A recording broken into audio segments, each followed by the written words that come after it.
YouTube is so large and filled with content that it's almost impossible to meet someone nowadays who doesn't have a YouTube account. In our ever-connected world, we are beginning to see more and more YouTubers who have had run-ins with the law, whether due to their YouTube channel and content or for reasons outside of the website. And as channels and content creators continue to grow and expand, we statistically can expect to see even more YouTubers behind bars in the years to come. But before we get into this video, please do us a favor and be sure to like, subscribe, and hit that notification bell to help this channel grow.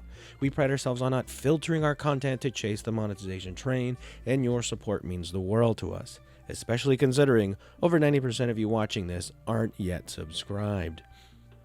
And make sure to let us know in the comments below which creator on this list you watch or watched, and any we may have missed, so we can do a possible follow-up list.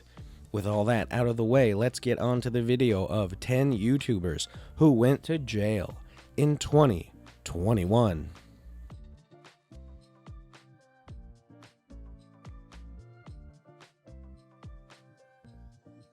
Titus Lowe is a well-known model out of Singapore who has built a large following on social media, becoming the most famous social media star in the country to turn to OnlyFans, raking in some serious cash with some 3,000 paid subscribers, most being men as stated by Lowe.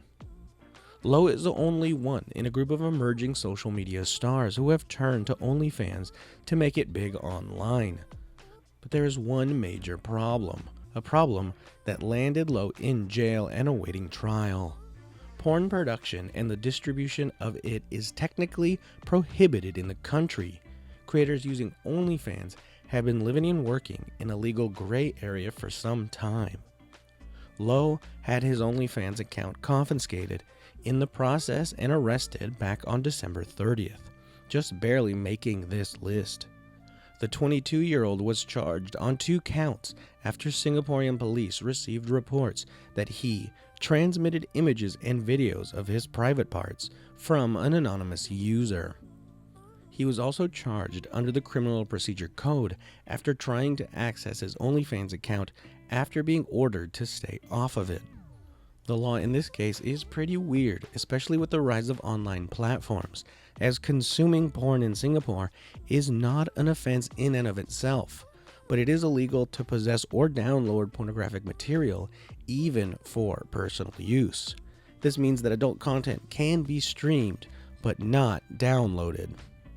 Lowe made 5 figures during a short time on OnlyFans, and is set to go to trial on January 20th. And could face up to 3 months in jail and a fine for the 2 counts of transmitting obscene materials via OnlyFans. He could also face up to 6 months and a $5,000 fine under the Criminal Procedure Code that we mentioned earlier. Content creators in Singapore are watching this case very closely.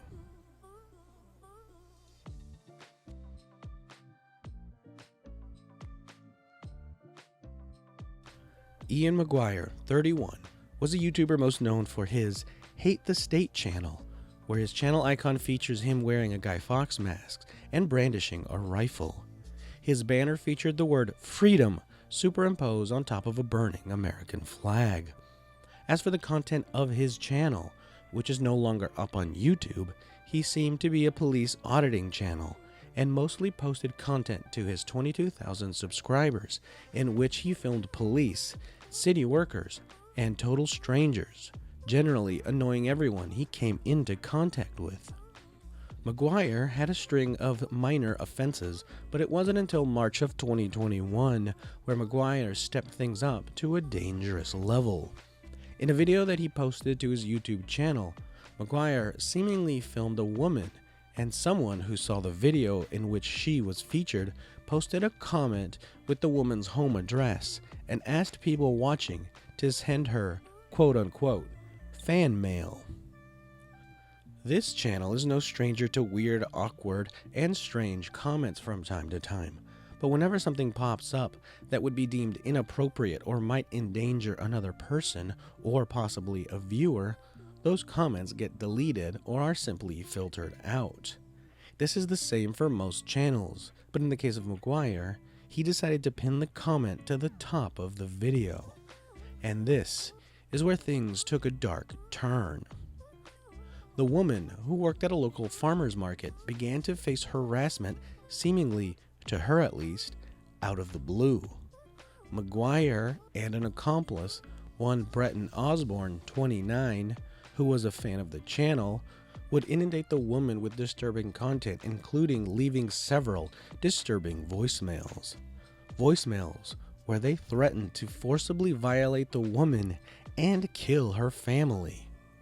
On top of this, the pair also review bombed the Yelp page for the business that she worked at, leaving reviews stating that she was an active child predator and espoused vocal support for the Nazi Party. But the worst came when the pair mailed the woman a package containing a dead kitten and feces. But things did not stop there. Osborne would then take it upon himself to mail the woman sex toys and went to the woman's home to take photos of the property to send back to McGuire, as by that time, the woman had an active protection order against McGuire. Both men would eventually plead guilty to stalking and conspiracy to commit stalking, with Osborne getting 4 years and McGuire getting 5 years in federal prison.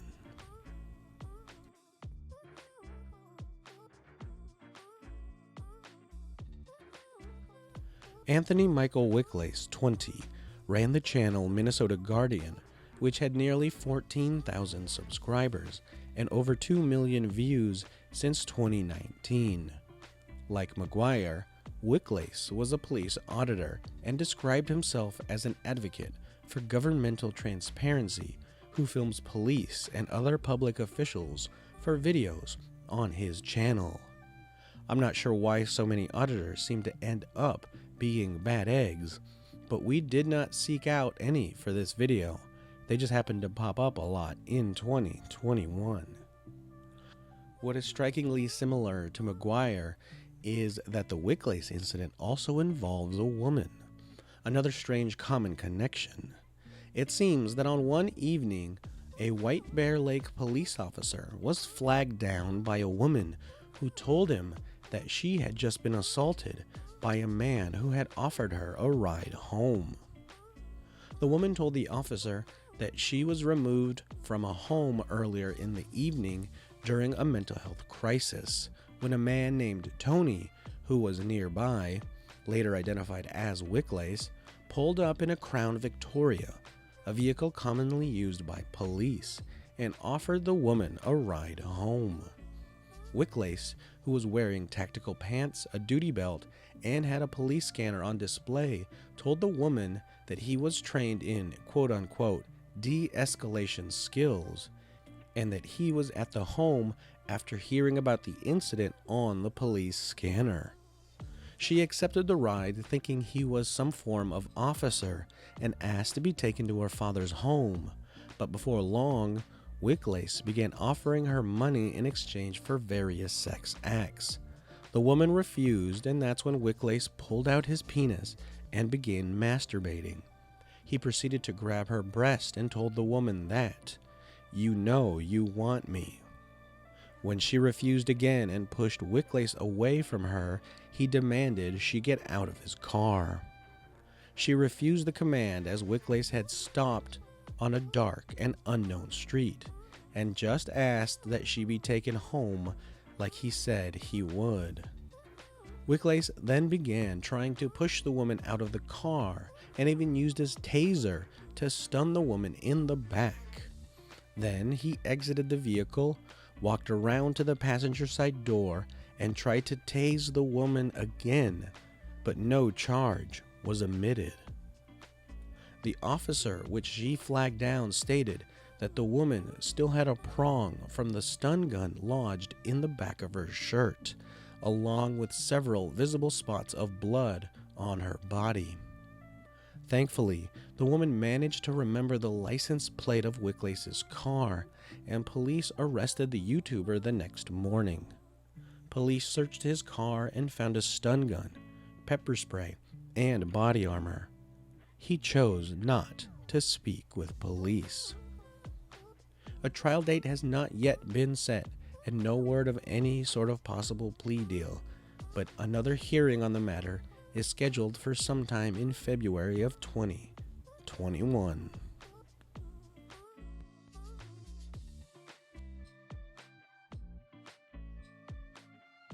The only woman on this list, Yoseline Hoffman, 30, a social media influencer with over 5 million subscribers on her Ya Stop YouTube channel, was arrested for reproducing, storing, and publicizing a video that showed a violent sexual assault by a group of men against a 16-year-old girl, in which a champagne bottle was forcibly inserted into her. All of this was caught on video, and those involved passed the video around to friends, as well as posting clips onto various social media platforms, as well as finding its way onto several major adult pornographic video websites. It seems that Hoffman got involved with the case when she decided to make a video about the incident and post it to her millions of followers. In the video, Hoffman proceeded to insult and attack the minor featured in the video. From there, a harassment campaign against the victim began, fueled by fans who saw Hoffman's video. The attacks all came before the 16-year-old victim had even told her own family about the assault. The attacks against her were so bad that a fight would break out at a local park in which the victim was badly beaten by a group of girls and fans of Hoffman. The attack was also filmed and went viral. Hoffman was eventually arrested and charged based on comments that she made about the images of the assault, which she admitted having received, played, and stored on her cell phone. In her video, Hoffman called the victim a slut for having allowed the assault to happen, as well as accusing her of seeking attention. That woman let them stick a bottle in her vagina for 3 packs of cigarettes. Then this woman got all popular for being such a slut, Hoffman said in a now deleted video. Hoffman faced a sentence of anywhere between 7 to 14 years in jail if convicted, but managed to take a plea deal and avoid prison. The deal includes paying damages, donating 5% of her monthly earnings to feminist groups, and making a public apology. After spending 5 months behind bars, Hoffman returned to YouTube and posted a video on the feminist struggle entitled History of Discrimination Against Women as part of her arrangement only a few weeks ago. Her channel has also grown to nearly 9 million subscribers since the incident.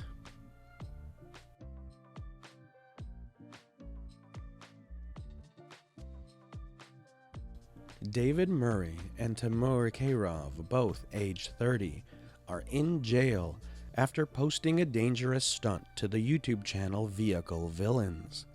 The pair were sentenced for dangerous driving after several videos showed the pair racing a pair of Porsches at speeds over 100 miles an hour between Scotland and North Wales. They filmed their escapades in a Top Gear-inspired style, which they then posted to YouTube. But instead of only fans seeing the videos, the police also viewed the content and quickly got involved, tracking down the pair and charging them with dangerous driving. The pair were handed a sentence of 12 months, but that was reduced to only 8 months behind bars. On top of that, they were also ordered to carry out 200 hours of community service, as well as being banned from driving for the next 18 months.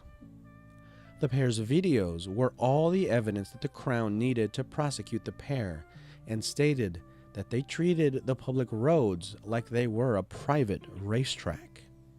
The judge in the case noted that the aggravating factor in the case came from the filming of the content and not as much the driving itself. She noted that by filming and posting the videos to YouTube, it became even more dangerous, as it encourages others to come to the area and drive their roads in such a dangerous manner. For their parts, the pair pleaded guilty and have sold both of their vehicles.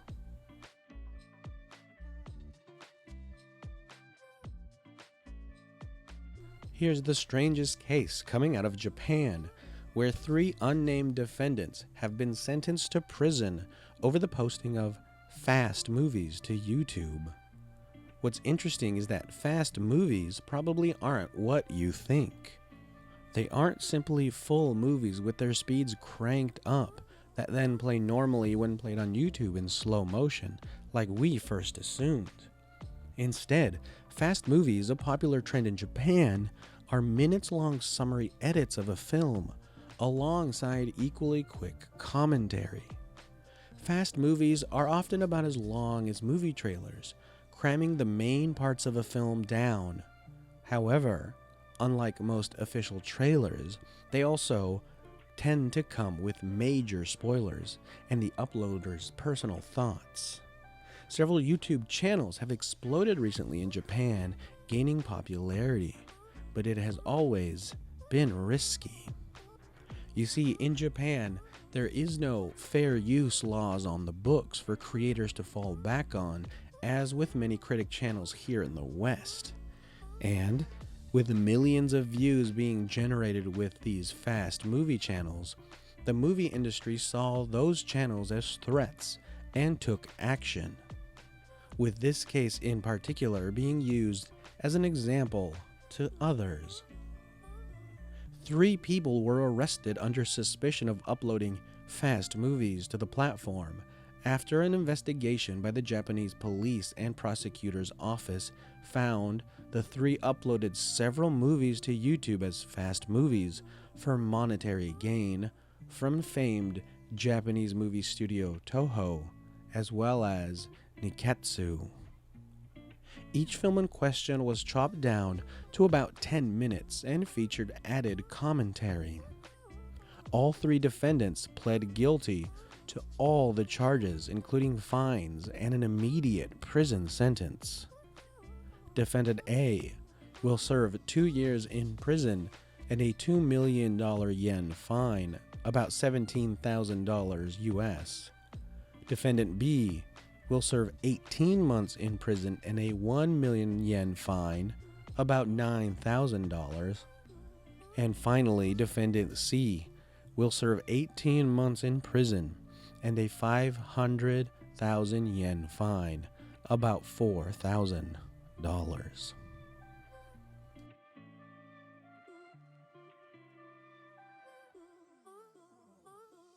One of the more disturbing cases, but not for the reasons you might think. And please forgive me for the pronunciation here. Ryudane Nionsenga was sentenced this year to 7 years in prison. That's some serious time, so you'd expect him to have something pretty horrible on his record. But the reality is that he is heading to prison for humiliating the state after posting several videos critical of his country's government to his Ashima TV YouTube channel. The court found that Nionsenga to have committed the crimes of intentional forgery, impersonation, and humiliating state officials, and coupled the verdict with a fine of 5 million Rwandan francs. Known by his online persona Kiyuma, he often posted videos discussing human rights abuses on his channel. After the verdict was announced, he stated that police surrounded his home. He is only the latest in a string of critics with YouTube channels that have been arrested by local authorities, including the hero from the film Hotel Rwanda. What's even stranger is that Nionsenga was arrested in 2020 and served 11 months after broadcasting a series of videos accusing soldiers of abuses against slum dwellers during the enforcement of their coronavirus lockdown. using the crisis to attack and clear out those living there. He was charged with violating the lockdown and impersonating a journalist and sent to prison, but was later acquitted and set free. It wasn't until recently that the prosecution appealed the ruling to a higher court, where he was sentenced in absentia. And there you have it. That's 10 YouTubers who went to jail in 2021. Let us know in the comments below what you thought of this video and if you knew anyone or watch anyone that we featured here. If you'd like to support this channel, the best thing you can do is like, comment, and subscribe and hit that bell so you can be updated whenever we release new content. On this channel, Case Files episodes happen once a week during their season. Breaking episodes happen whenever news breaks, and these list videos happen roughly every 2 weeks. So, until next time, everyone stay safe, have a fantastic week, and we'll catch you again real soon.